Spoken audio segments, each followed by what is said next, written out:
Graça e paz a todos. Iremos ler agora o Evangelho de Marcos, capítulo 9. Pai, em nome de Jesus, oro, pedindo que nos tragas revelação da Tua Palavra, Pai.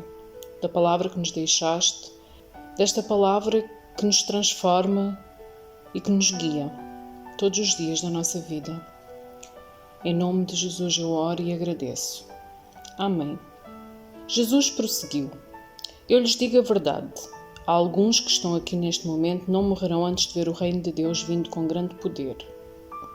6 dias depois, Jesus levou consigo Pedro, Tiago e João até um monte alto, para estarem ali a sós. Ali, diante dos seus olhos, a aparência de Jesus foi transformada. Suas roupas ficaram brancas e resplandecentes, muito mais claras que qualquer lavandeiro seria capaz de deixá-las. Então Elias e Moisés apareceram e começaram a falar com Jesus. Pedro exclamou: Rabi, é maravilhoso estarmos aqui. Vamos fazer 3 tendas. Uma será a sua, uma de Moisés e outra de Elias. Disse isso porque não sabia mais o que falar, pois estavam todos apavorados. Então uma nuvem os cobriu e uma voz que vinha da nuvem disse: Este é o meu filho amado, ouçam-no. De repente, quando olharam em volta, só Jesus estava com eles. Enquanto desciam o monte, Jesus ordenou que não contassem a ninguém o que tinham visto, até que o Filho do Homem tivesse ressuscitado dos mortos. Eles guardaram o segredo, mas conversavam entre si sobre o que ele queria dizer com ressuscitar dos mortos. Então eles perguntaram a Jesus: Por que os mestres da lei afirmam que é necessário que Elias volte antes que o Cristo venha? Jesus respondeu: De facto, Elias vem primeiro para restaurar tudo. Então, por que as Escrituras dizem que é necessário o Filho do Homem sofrer muito e ser tratado com desprezo? Eu, porém, lhes digo: Elias já veio. Eles preferiram maltratá-lo conforme as Escrituras haviam previsto. Ao voltarem para junto dos outros discípulos, viram que estavam cercados por uma grande multidão e que alguns mestres da lei discutiam com eles. Quando a multidão viu Jesus, ficou muito admirada e correu para cumprimentá-lo. Sobre o que discutem? Perguntou Jesus. Um dos homens da multidão respondeu: Mestre, eu lhe trouxe meu filho, que está possuído por um espírito impuro que não o deixa falar. Sempre que o espírito se apodera dele, joga-o no chão, ele espuma pela boca, arranja os dentes e fica rígido. Pedi a seus discípulos que expulsassem o espírito impuro, mas eles não conseguiram. Jesus lhes disse: Geração incrédula, até quando estarei com vocês? Até quando terei de suportá-los? Tragam o menino para cá. Então o trouxeram. Quando o espírito impuro viu Jesus, causou uma convulsão intensa no menino e ele caiu no chão, contorcendo-se e espumando pela boca. Jesus perguntou ao pai do menino: Há quanto tempo isso acontece com ele? Desde que ele era pequeno, respondeu o pai.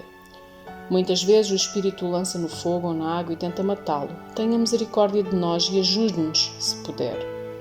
Se puder, perguntou Jesus, tudo é possível para aquele que crê. No mesmo instante, o pai lhe respondeu: Eu creio, mas ajude-me a superar a minha incredulidade. Quando Jesus viu que a multidão aumentava, repreendeu o espírito impuro, dizendo: Espírito que impede este menino de ouvir e falar, ordeno que saia e nunca mais entre nele. O espírito gritou, causou outra convulsão intensa no menino e saiu dele. O menino parecia morto. Um murmúrio correu pela multidão. Ele morreu. Mas Jesus o tomou pela mão e o ajudou a se levantar, e ele ficou em pé. Depois, quando Jesus estava em casa com os seus discípulos, eles perguntaram: Por que não conseguimos expulsar aquele espírito impuro? Jesus respondeu: Essa espécie só sai com oração. Ao deixarem aquela região, viajaram pela Galileia. Jesus não queria que ninguém soubesse que ele estava lá, pois queria ensinar os seus discípulos. Ele lhes dizia: O Filho do Homem será traído e entregue em mãos humanas, será morto, mas 3 dias depois ressuscitará. Eles, porém, não entendiam essas coisas e tinham medo de lhe perguntar. Depois que chegaram a Cafarnaum e se acomodaram numa casa, Jesus perguntou a seus discípulos: Sobre o que vocês discutiam no caminho? Eles não responderam, pois tinham discutido sobre qual deles era o maior. Jesus se sentou, chamou os 12 e disse: Quem quiser ser o primeiro, que se torne o último e seja servo de todos. Então, colocou uma criança no meio deles, tomou-a nos braços e disse: Quem recebe uma criança pequena como esta em meu nome, recebe a mim. E quem me recebe, não recebe apenas a mim, mas também ao Pai que me enviou. João disse a Jesus: Mestre, vimos alguém usar o seu nome para expulsar demónios. Nós o proibimos, pois ele não era do nosso grupo. Não o proíbam, disse Jesus. Ninguém que faça milagres em meu nome falará mal de mim a seguir. Quem não é contra nós é a favor de nós. Eu lhes digo a verdade, se alguém der um simples copo de água porque vocês são seguidores do Cristo, essa pessoa que certamente será recompensada.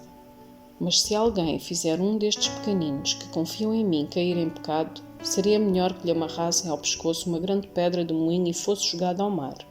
Se a sua mão o leva a pecar, corte-a fora.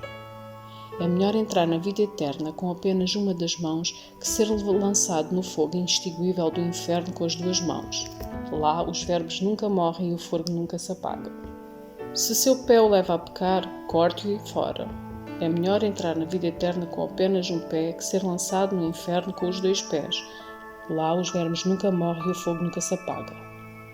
E se seu olho o leva a pecar, lance-o fora.